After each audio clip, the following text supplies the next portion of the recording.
ওরে বাবা! এতগুলো লেডিবাগ একসঙ্গে? প্রশ্ন আসবে কেন? ইয়েস্টারডে বেসিক ইন্ডিভিজুয়াল ক্লাস ছিল। সকলেই আলাদা, আলাদা জয়েন করে। তাই জন্য প্রত্যেককে আলাদা, আলাদা করে বারবার দেখাতে হয় একটা জিনিসকে আমার। এই লেডিবাগ আঁকতে, আঁকতে কালকে রাত্রি পর্যন্ত যতগুলো বেসিক ক্লাস ছিল তাদেরকে দেখিয়েছি এরমভাবে। তার কারণ আমি ওটা কোনোদিন পারব না যে একটা ছবি এঁকে বলে দিলাম, "চলো আজকে এটা আঁকো।" আমার মনে হয় না ওটা সঠিক উপায়। কারণ সব বাচ্চা, সব স্টুডেন্ট তো আলাদা। এই কারণে আমি সবসময় ইন্ডিভিজুয়াল ক্লাস পছন্দ করি ছোটদের জন্য।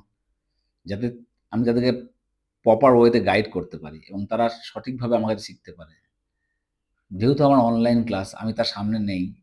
তাদের প্রত্যেকটা প্রশ্ন যেন সলভ হয় এবং সেই কারণে আমাকে যতই আমি বোর হই না কেন, একটা সাবজেক্টে আমাকে অন্তত দিনে ১০ বার আঁকতে হয়।